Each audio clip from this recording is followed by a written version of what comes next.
Hi Scorpio, welcome to Amihan Tarot. This is a general reading, so maaari ka makarelate, maaaring hindi. So just take what resonates for you. And remember, ito po ay energy lamang na ibibigay ni God o ni Universe for this week, July 6 to July 12. So, nasa sa inyo pa rin ang desisyon kung paano nyo mamaniobrahin ang inyong buhay because meron po kayong free will. So, para sa mga nakadaan dito sa akin channel, please subscribe at paki-hit na rin po ang notification bell. At kung magugustuhan nyo rin po ang aking reading, pwede po kayong mag-comment, share, and like. So now, let's start.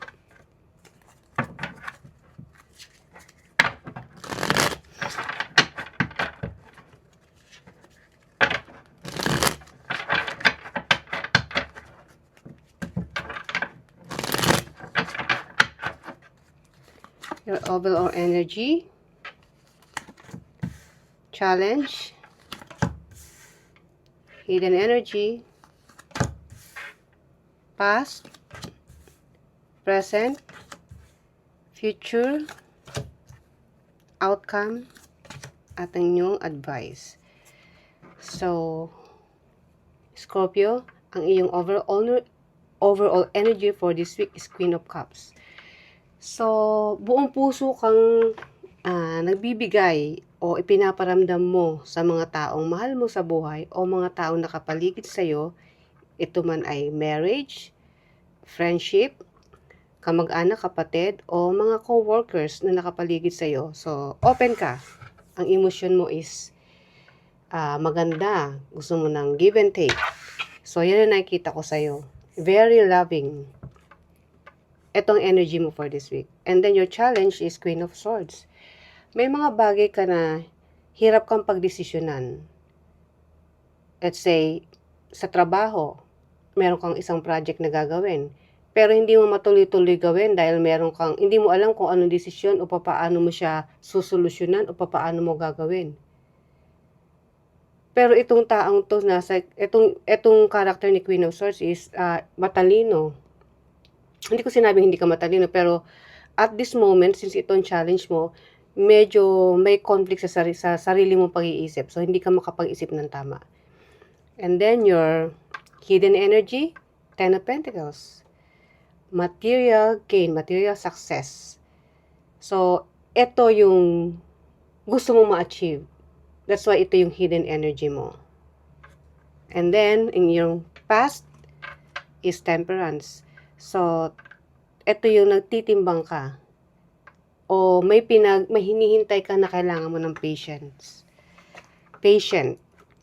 So, kung ano man yun, ito'y maaaring related dito sa Pentacles na regarding sa iyong hidden energy na gusto mong ma-achieve.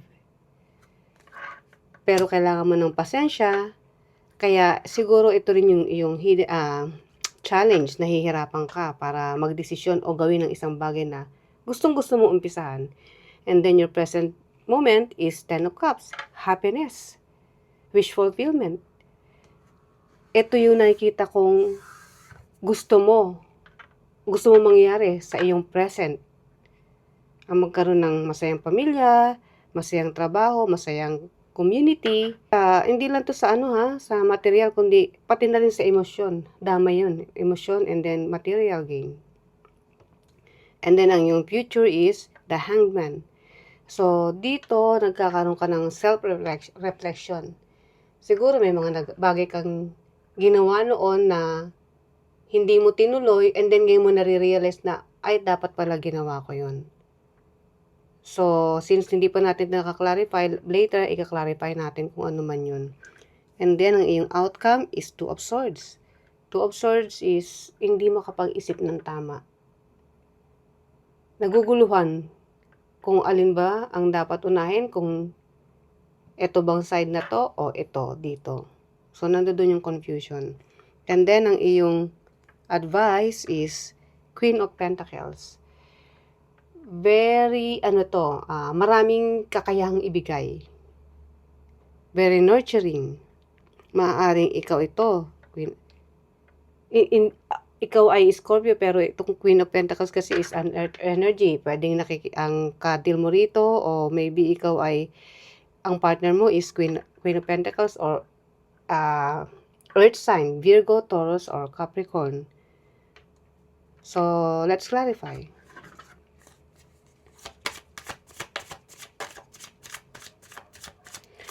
Spirit guides, universe, ano ang paparating? Isa lang po ang ating clarification card na paparating na energy para kay Scorpio this week.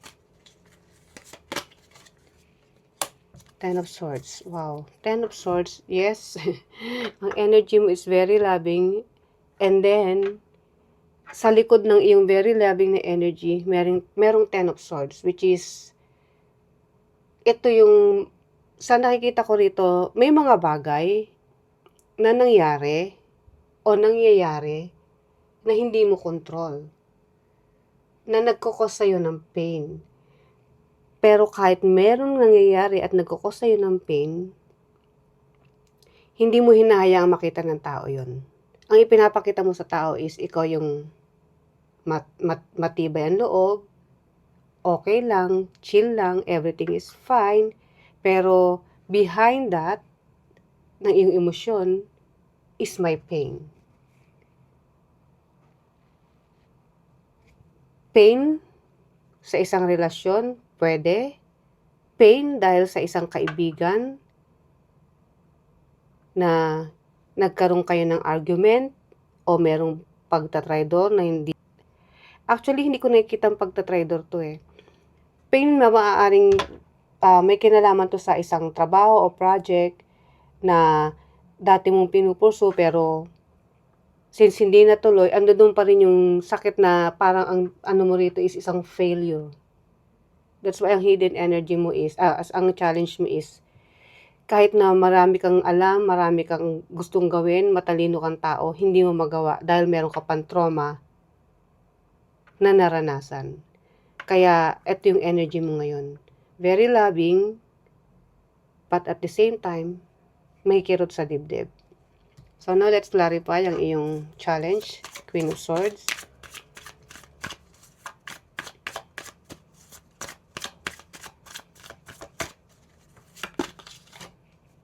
Wheel of Fortune. Okay. So, tama. Wheel of Fortune is moving to different direction. End ng cycle. Na kailangan mo nang gawin. But at the same time, hindi ka makamove forward dahil sa tingin mo is hindi ka pa ready. Hindi pa kompleto ang iyong pag-iisip o buo ang iyong isip para magdesisyon. Kaya nga ang iyong outcome is Two of Swords. Pero ito kasi the Wheel of Fortune is isa to sa ano ng universe na kailangan mo nang gumawa ng aksyon o kailangan mo nang iwanan kung ano ang dapat iwanan at mag-umpisa sa dapat mong puntahan. Let's say project or anumang relationship to o business na gusto mong subukan. And then your hidden energy, Ten of Pentacles. Kaya nga ito pa rin yung focus mo o hidden energy mo. Yung tungkol sa kaperahan. King of Cups. Wow. Queen of Cups, King of Cups. Yes, etong Ten of Swords na to, may kinalaman to kay King of Cups, which is related sa pera.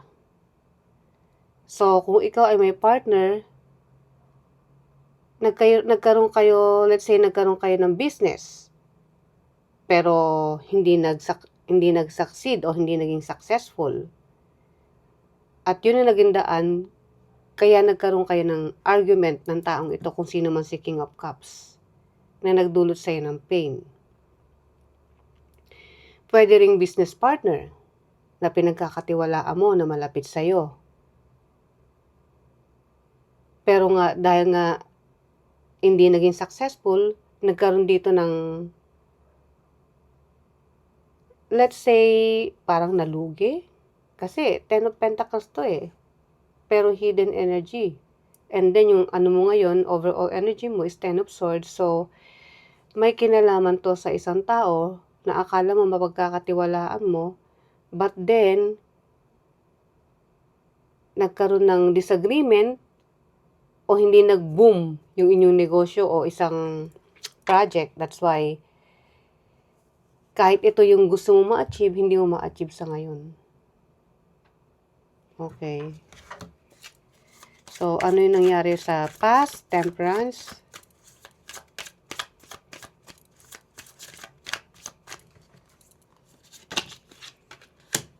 Seven of Cups.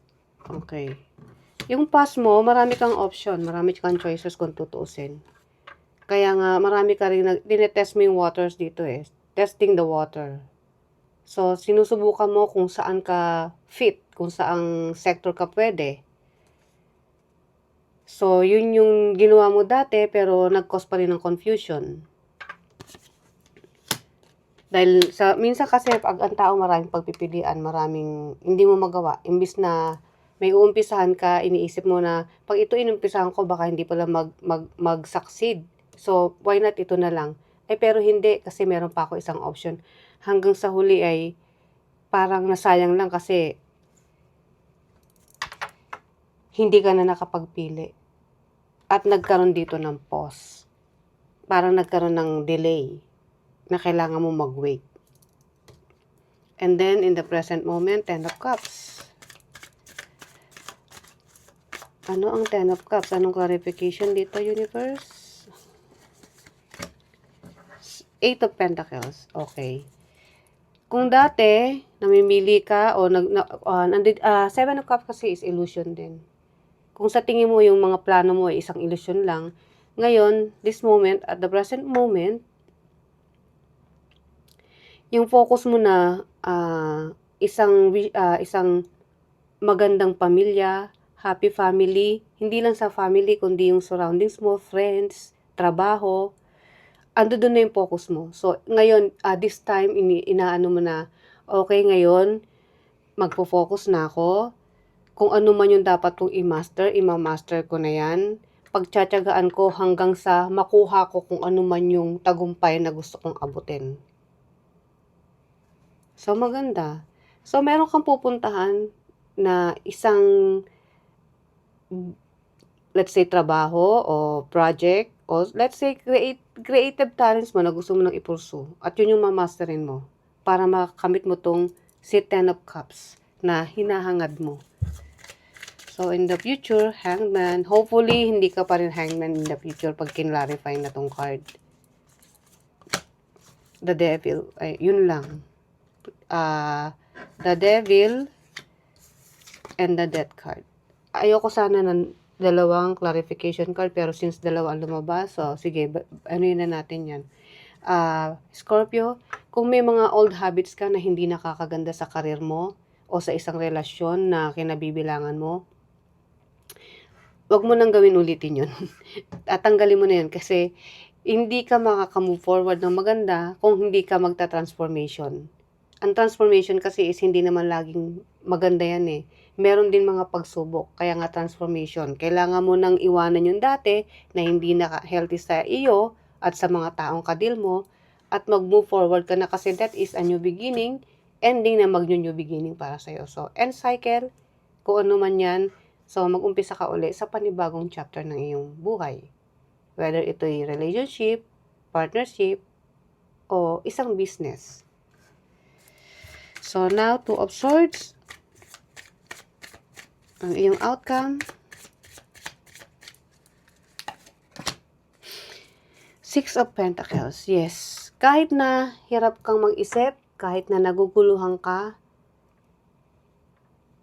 magpupurso ka pa rin. Ipupurso mo pa rin yung gusto mo kasi gusto mo ng balance. Balance, Six of Pentacles is balance pagdating sa kaperahan. Gusto mo pa rin balansin. Kung ano man yung nawala sa'yo dati, gusto mong ibalik yon. At maibabalik mo lang yon kung magtitiwala ka sa sarili mo at mag-uumpisa ka uli. Siyempre, pag nag-umpisa ka uli, sabi nga nila, back to zero, kailangan mong pagtiyagaan. Habang pinagtsatsagaan mo, makikita mo yung progreso at pag andun na yung progreso, na-complete na, doon ka magkakaroon ng gain. Gain kung ano man yung profit, kung ano man yung benefits na makukuha mo. At nang dahil doon, magkakaroon ka ng stability. Kung ano man yung mga malalapit sa'yo sa buhay, pwede ka na magbigay. Kasi this is a give and take na energy rin. Kung may pagkakataon na nawalan ka at hindi ka nakapagbigay, so this time, pag natupad mo na kung ano yung dapat mong harapin o gawin sa buhay mo, which is trabaho nga o negosyo, makakapagbigay ka na rin, hindi lang sa sarili mo, kundi sa taong malapit sa'yo. And now, Queen of Pentacles. Kaya nga, ang tingin ko, itong advice na to is, ikaw mismo. Ikaw mismo ang gagawa sa'yo. Kung gusto mo na itong ganitong nurturing and loving energy na nakakapag-provide. Kasi Queen of Pentacles is a provider. Clarified natin yan, the Tower. Yes. Transformation. Kailangan mo mag-transformation, ng transformation, sudden change na kailangan mo nang tapusin, at may magbubukas sa'yo ng panibagong trabaho, business. Hindi madali kasi sudden change to na kailangan mong harapin, kaya nga ito si Ten of Swords.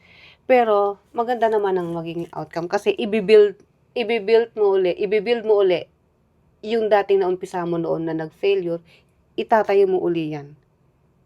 That's why, the Tower, pero may transformation ka. So now, Scorpio, ano ang last message sa'yo ni Universe? Oops. Clean energy food. When you fuel your body with a healthful organic diet, you increase your energy levels and ability to focus. This automatically leads to more efficiency, better ideas, and a higher vibration, which attracts golden opportunities and beneficial relationships. Tama. Kung dito hindi ka makapag-isip, di ba? So, ina-advise sa'yo ni Universe na i-clear mo ang iyong energy. Ibalik mo yung dating ikaw na maraming ideas na nawala, pero this time, siya na mismo yung sasabi na kailangan mong gawin yon para magkaroon ka ng magandang opportunity na magbe-benefit sa'yo. Hindi lang sa'yo, kundi pati sa iyong relationship na mga mahal mo sa buhay. Scorpio, itong iyong reading. I hope you like it and see you next time. Bye!